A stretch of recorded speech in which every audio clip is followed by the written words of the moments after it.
ꯃꯌꯥꯝ ꯄꯨꯝꯅꯃꯛꯄꯨ YouTube channel Young Mindsna taramna okchari. Ngasi mayamda ligadawriba wari asigi maming sakhangdaba mapuroiba wari asi haujaraklage. Thaina mamangaida lairaba Brahman amana uphul thangba sorok amada chatlingaida leimaida arangba pochak ama taaduna leiramba thengnarami. Mahangna pochaktu hungatlubada posaktu angang banung ama oirami. Mahangna madudi karigumba ama oiramgani khanduna mahaki furit khawda hapchilami aduga chatkirami. Mahangna sum lakpada sorok nakanda leiba dukan amada yauraklami. Chak lamlakpadagi mahangna nungdu puthoklaga dukan mapuda piraga chanaba khara pinaba hairami. Mahagi paisa amata leitabagi mahangna nungdu dukan mapududa pibani. Dukan mapududi pukchel sengba nupa oirami. Mahangna nungduda yamna ngakna yenglaga Brahman aduda haraklami. Nung asidi ningthaugi manakta puro nung sigi mamal sidi yamna yami. Aigi dukanda leiriba pochak sing asidi nung sigi mamal yauroi. Adudagi Brahman adu ningthaudugi manakta laklami. Adubu phamnaiba amana mahakpu ningthaugi manakta changba yahalamde. Maduda mahangna phamnaiba nupa aduda hairami. Aingonda mamal naidraba pochak ama yauri madu ningthauda uluge taubani. Maduda phamnaiba aduna mahakpu ningthaugi manakta changba yahalami. Ningthauna Brahman aduda hairami, O Brahman, nung asigi mahutta kari pambage. Brahman aduna khumlaklami, ai chak yamna lamle, aduna chak chara amatang pijabiyu. Ningthauduna hairaklami, O Brahman, maduna yaroi, nung asidi adudagi hena mamal yamna leiba pochangni. Ningthauduna Brahman aduda lupa lak ama pirami. Brahman adu konungdu thadokuna chatkirami. Ningthauduna mahaki maharani du kaurami aduga nung adu pirami. Mahangna maharani aduda hairami. Maharani nung asi prithibida anisuna phangdaba atangba nungni. Nung asi yamna chetna thamjilu. Maharani aduna yamna cheksinna nung adu lasingi phi amada yomlaga upu amada hapsilami. Aduga upudu marol ani thokna sololami. Asumna nung adu upu manungduda chahi 12 leiruraba matungda ningthauna maharani da haraglami. Maharani nahangna thamkhiba atangba nung adu puthoraklo ai amukta pena yenge. Maharani aduna upugi sodu pairaga mahaki kada chatlami. Mahangna upudu hangdokluba matamdadi upududa nung adu yauramdre. Madugi mahutta masak matau phajaba naha oiriba nupa ama yauramba thengnarami. Maharani aduna yamna ngakladuna upudu thuna lonsillami. Mahak ningthauda kari haisige khanduna leirami. Mahangna khanduna leiringaiduda ningthaudi ngaiba ngamlaklamde. Maram aduna manai ama maharani duna aduk kuina changlibadu karigino yengnaba tharaglami. Maharani duna manai aduda upu adu ningthau amadi angam athauna leiriba mafam aduda puhallami. Aduga mahangna upudu ningthaugi mamangda hangdoklami. Upududagi yamna ngakna naha oiriba nupa ama thoraklami. Ningthauduna nupa aduda hanglami. Nupa naha kanano aigi tanglaba mamal yamlaba nungdu kadaida leikre. Upudagi thorakpa nupaduna hairaklami. Ai Rajkumarni. Madudagi hena nahak khangba ngamloi. Adudagi ningthaudu chawraklami. Nupadubu konungdagi tanthoraklami. ꯅꯤꯡꯊꯧ ꯑꯗꯨꯗꯤ ꯄꯨꯛꯆꯦꯜ ꯆꯥꯎꯕ ꯅꯤꯡꯊꯧ ꯑꯣꯏꯕꯅ ꯃꯍꯥꯛꯅ ꯅꯨꯄꯥ ꯑꯗꯨꯕꯨ ꯀꯣꯅꯨꯡꯗꯒꯤ ꯇꯥꯟꯊꯣꯛꯆꯔꯛꯂꯕꯁꯨ ꯃꯍꯥꯛꯅ ꯅꯨꯄꯥꯗꯨꯗ ꯁꯒꯣꯜ ꯑꯃꯗꯤ ꯆꯥꯅꯕ ꯈꯔꯒ ꯄꯤꯔꯝꯃꯤ꯫ ꯔꯥꯖꯀꯨꯃꯥꯔ ꯑꯗꯨꯅ ꯁꯨꯝ ꯂꯥꯛꯄꯅ ꯁꯍꯔꯗꯨꯒꯤ ꯃꯇꯥꯏ ꯌꯧꯔꯛꯂꯝꯃꯤ꯫ ꯃꯍꯥꯛꯅ ꯍꯅꯨꯕꯤ ꯑꯃꯅ ꯇꯟ ꯍꯧꯅ ꯍꯧꯅ ꯅꯣꯛꯂꯝꯕꯗꯒꯤ ꯀꯞꯂꯛꯄ ꯎꯔꯝꯃꯤ꯫ ꯃꯍꯥꯛꯅ ꯍꯅꯨꯕꯤ ꯑꯗꯨꯗ ꯍꯥꯏꯔꯝꯃꯤ, "ꯏꯃꯥ, ꯅꯍꯥꯛ ꯀꯔꯤꯒꯤ ꯅꯣꯛꯂꯤꯕꯅꯣ ꯑꯗꯨꯒ ꯀꯔꯤꯒꯤ ꯑꯃꯨꯛ ꯀꯞꯂꯤꯕꯅꯣ?" ꯍꯅꯨꯕꯤ ꯑꯗꯨꯅ ꯑꯃꯨꯛ ꯍꯥꯏꯔꯛꯂꯝꯃꯤ, "ꯏꯕꯨꯡꯉꯣ, ꯑꯩꯒꯤ ꯏꯆꯥꯅꯨꯄꯥꯗꯨ ꯉꯁꯤꯗꯤ ꯁꯤꯔꯒꯗꯕꯅꯤ꯫ ꯂꯩꯕꯥꯛ ꯑꯁꯤꯗ ꯃꯤ ꯆꯥꯕ ꯍꯤꯡꯆꯥꯕ ꯑꯃ ꯂꯩ꯫ ꯃꯍꯥꯛꯅ ꯅꯨꯃꯤꯠ ꯈꯨꯗꯤꯡꯒꯤ ꯃꯤ ꯑꯃꯃꯝ ꯆꯥꯏ꯫ ꯉꯁꯤ ꯑꯁꯤ ꯏꯆꯥꯅꯨꯄꯥ ꯆꯥꯕꯒꯤ ꯅꯨꯃꯤꯠ ꯊꯣꯛꯂꯦ, ꯑꯗꯨꯒꯤ ꯑꯩ ꯀꯞꯂꯤꯕꯅꯤ." ꯃꯗꯨ ꯇꯥꯕꯗꯒꯤ ꯔꯥꯖꯀꯨꯃꯥꯔ ꯑꯗꯨ ꯅꯣꯛꯂꯝꯃꯤ ꯑꯗꯨꯒ ꯍꯅꯨꯕꯤ ꯑꯗꯨꯗ ꯍꯥꯏꯔꯛꯂꯝꯃꯤ, "ꯏꯃꯥ, ꯍꯤꯡꯆꯥꯕ ꯑꯗꯨꯗꯤ ꯑꯩꯅ ꯁꯣꯏꯗꯅ ꯍꯥꯠꯂꯒꯅꯤ꯫ ꯂꯩꯕꯥꯛ ꯑꯁꯤꯗꯒꯤ ꯍꯤꯡꯆꯥꯕꯗꯨꯕు ꯃꯥꯡꯍꯟꯗꯨꯅ ꯃꯤꯌꯥꯝꯕꯨ ꯅꯨꯡꯉꯥꯏꯍꯜꯂꯒꯦ." ꯍꯅꯨꯕꯤ ꯑꯗꯨꯅ ꯔꯥꯖꯀꯨꯃꯥꯔ ꯑꯗꯨꯕꯨ ꯃꯍꯥꯛꯀꯤ ꯌꯨꯝꯗ ꯇꯨꯝꯕ ꯌꯥꯍꯜꯂꯝꯃꯤ꯫ ꯔꯥꯖꯀꯨꯃꯥꯔ ꯑꯗꯨꯅ ꯃꯤ ꯆꯥꯕ ꯃꯇꯝꯗꯨ ꯌꯧꯔꯛꯂꯒ ꯁꯣꯏꯗꯅ ꯍꯧꯗꯣꯔꯛꯅꯕ ꯍꯥꯏꯔꯝꯃꯤ꯫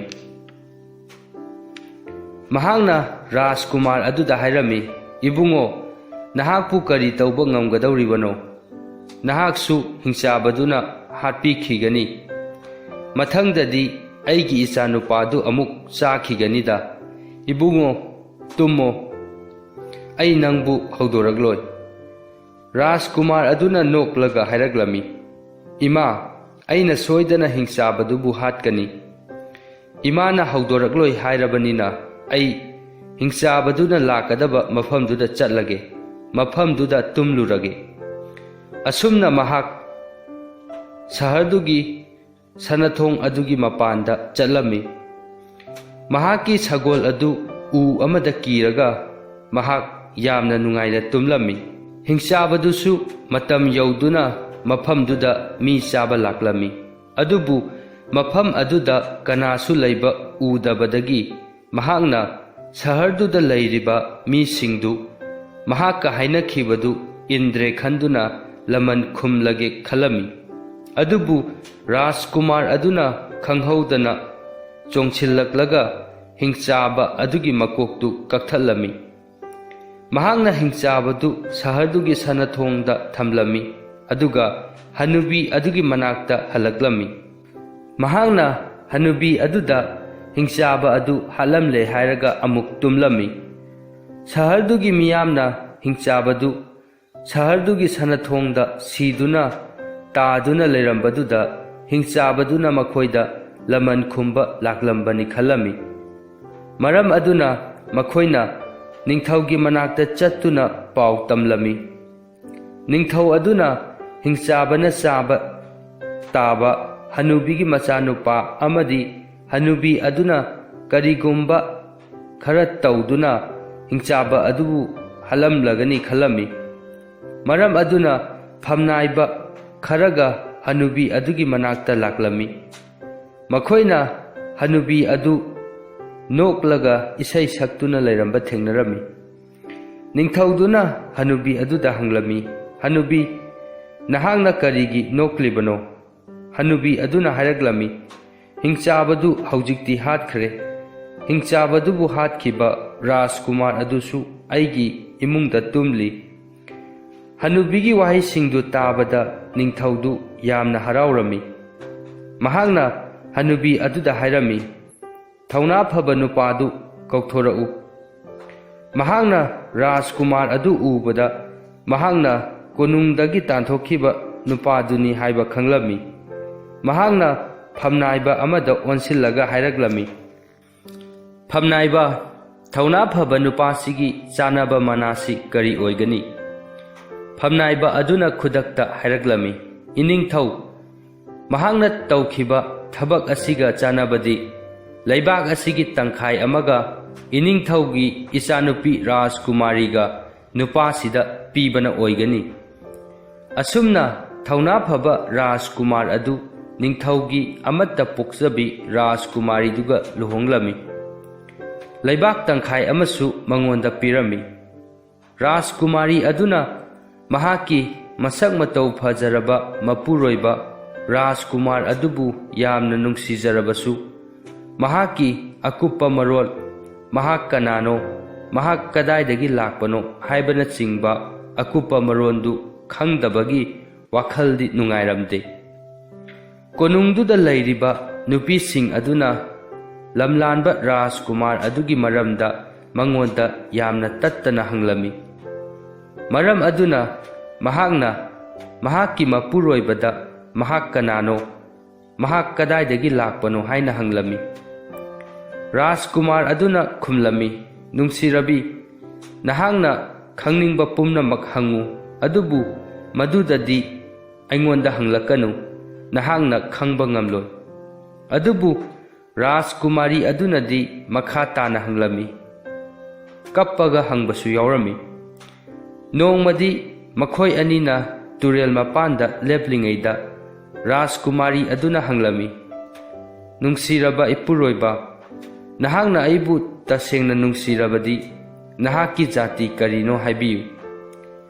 Rajkumar aduna makhongdu isingda soklaga khumlaklami, nungsirabi pumnamak hanglau adubu madugi wahangdudadi hanglakanu nahak khangba ngamloi.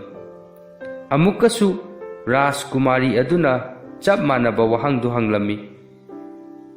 Rajkumar adu isingda khuu phawba lublami, mahakna khumlaklami, nungsirabi pumnamak hanglau madugi wahangdudadi hanglakanu nahakna khangba ngamloi. Khangningbana langtaknaraba Rajkumari aduna chap manaba wahang adu Rajkumar aduda hanglami. Handakti Rajkumar adu isingdu khwang phawba lublami. Rajkumar aduna wahang adu hanglaktanaba amukasu hairami. Rajkumari aduna hayu hayu haidana taklingaida isingda makokta luhup uppa lin ama phawgalaklami. Linduna Rajkumar adubu puduna chatkirami. Rajkumari adu kap laga masa mathanta wahangsingdu hanglubagi ningamdabagi ninda tauduna konungda halaklami.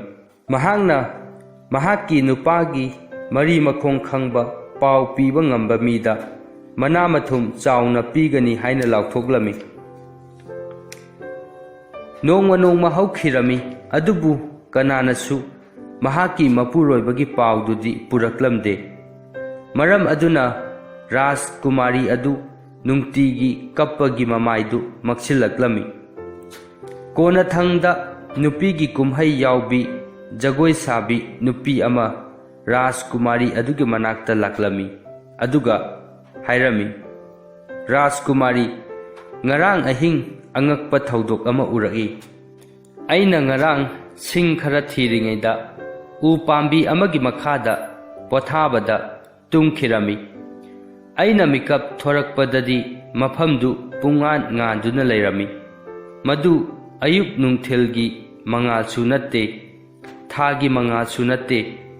Aina ngaktuna leiringaida udugi makhongda leiba lin makhul amadagi sumchit sitpi nupi ama sumchit pairaga thoraklami. Aduga mafamdu nana sitoklami. Madugi matungda mi amana mafamdu isingna khiktoklami. Adugi matungda carpet purakpa miyoi anina mafamdu carpet tharamlaga mangkhirami. Ai mafamduda kari tawrakadabano khanbada yamna gaklami. Aina khanghaudana music tarakhi. Lin makhul adudagi sana lupa yamna siba mi mayam thorakhi. Makhoi mayamdugi marakta ningthau manba amasu yaurami. Musician singna music tu khonglakpada naha oiriba miyoi mayamdugi maraktagi ama thoraklaga ningthaugi mamangda jagoi saraklami.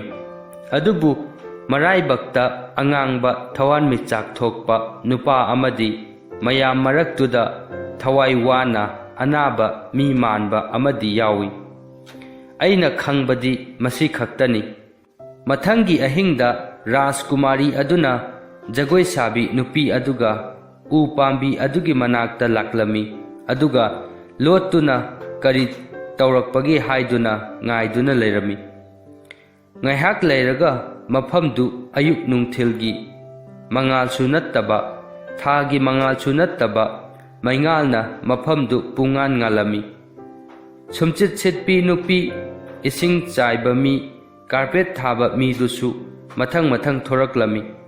Madugi matungda musician singna music khongduna mafamduda miyamdu laklami.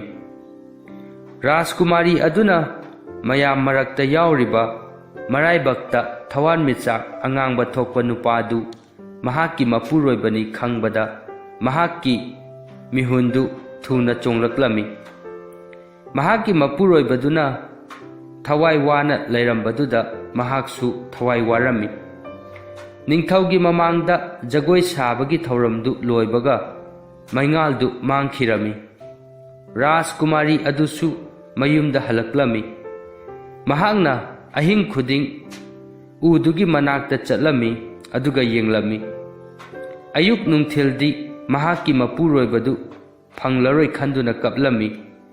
Nongmadi jagoi sabi nupiduna mangonda hairaklami. O Rajkumari, wakhalon amadi leire. Lin ningthau asi jagoi yamna pami.